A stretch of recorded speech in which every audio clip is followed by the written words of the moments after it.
ইরানে ইন্টারনেট সংযোগ বিচ্ছিন্ন করে দিয়েছে দেশটির কর্তৃপক্ষ। সরকার বিরোধী বিক্ষোভ 12 দিনের তীব্র রূপ ধারণের পরেই এমন সিদ্ধান্ত নেওয়া হয়। তেহরান সহ দেশের 25টি প্রদেশে বিক্ষোভ ছড়িয়েছে। অন্তত 348টি স্থানে সমাবেশ হয়েছে। বিক্ষোভকারীরা সরকারি স্থাপনায় আগুন ধরিয়ে দেয়। আন্দোলনের পেছনে রিয়ালের দরপতন, অর্থনৈতিক অব্যবস্থাপনা ও কঠোর পশ্চিমা নিষেধাজ্ঞা রয়েছে।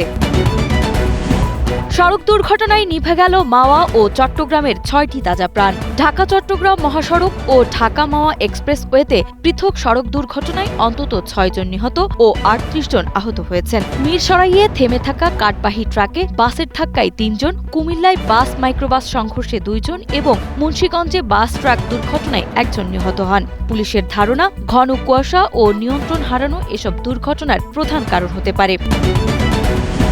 জামালপুরের ঠিকাদার উধাও, থমকে আছে সেতুর নির্মাণ কাজ। 2022 সালে শুরু হওয়া 606 মিটার সেতুর কাজ মাত্র 47% শেষ হয়েছে। সেতুর অভাবে লক্ষ্মীরচর, তুলসীরচর ও নুরুন্দির মানুষ ঝুঁকি নিয়ে নৌপথে যাতায়াত করছেন এবং কৃষকরা ফসলের ন্যায্য মূল্য পাচ্ছেন না। এলজিডি বলছে, ভূমি জটিলতার সমাধান হলে কাজ দ্রুত শেষ করা সম্ভব।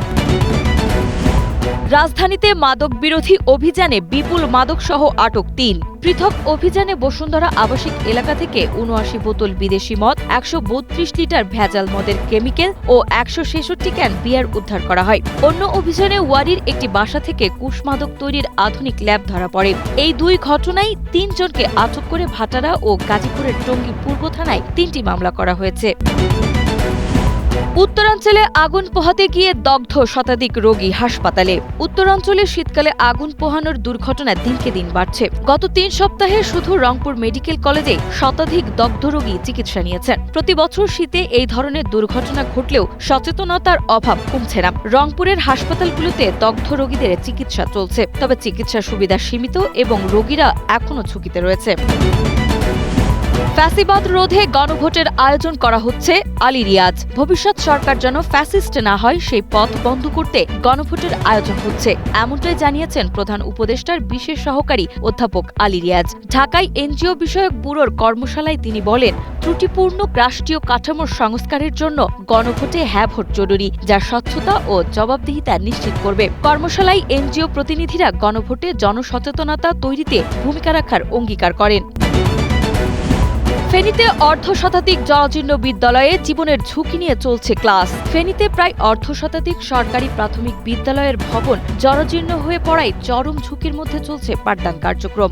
বিশেষ করে পশ্চিম সোনাপুর সরকারি প্রাথমিক বিদ্যালয়ের ছাদ ও দেওয়ালে ফাটল ধরেছে। কিছু শ্রেণীকক্ষ ইতিমধ্যেই বন্ধ করে দেওয়া হয়েছে। শিক্ষার্থী ও অভিভাবকরা আতঙ্কিত।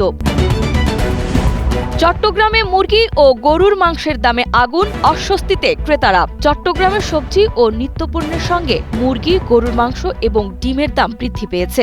ব্রয়লার, সোনালী ও দেশি মুরগির পাশাপাশি গরুর মাংসের দামও ঊর্ধ্বমুখী। মাছের দাম স্থিতিশীল থাকলেও নিত্যপণ্যের দাম বেড়ে যাওয়ায় অস্বস্তিতে পড়েছে ক্রেতারা। দৈনন্দিন কেনাকাটা এখন জনসাধারণের জন্য বড় চ্যালেঞ্জ বলছে সকলে। তীব্র শীতে নাকাল জনজীবন, হাসপাতালে বাড়ছে রোগীর চাপ। নতুন বছরের শুরু থেকেই দেশের বিভিন্ন এলাকায় চলছে শৈত্যপ্রবাহ। চুয়াডাঙ্গায় টানা 5 দিন শৈত্যপ্রবাহে ঠান্ডাজনিত রোগ, বিশেষ করে ডায়রিয়া রোগী বৃদ্ধি পেয়েছে। হাসপাতালগুলোতে শয্যা সংকট দেখা দিয়েছে। আবহাওয়া অফিস জানিয়েছে, আগামী দিনগুলোতে তাপমাত্রা আরও কমতে পারে। শ্রেষ্ঠ বিদ্যালয়ের ক্যাটাগরিতে দ্বিতীয় ইসলামপুর সরকারি প্রাথমিক বিদ্যালয়। রাজবাড়ীর বালিয়াকান্দির অজপাড়াগাঁয়ে অবস্থিত ইসলামপুর সরকারি প্রাথমিক বিদ্যালয় এবছর দেশের শ্রেষ্ঠ বিদ্যালয় ক্যাটাগরিতে দ্বিতীয় হয়ে গর্বের নতুন ইতিহাস গড়েছে। পার্ক, ফুলের বাগান, ছাদ বাগান, শহীদ মিনার, ফুল পাখির মুরাল ও সততা স্টোরে সাজানো এই বিদ্যালয় শিশুদের কাছে সত্যিকারের এক স্বপ্নের স্বর্গরাজ্য।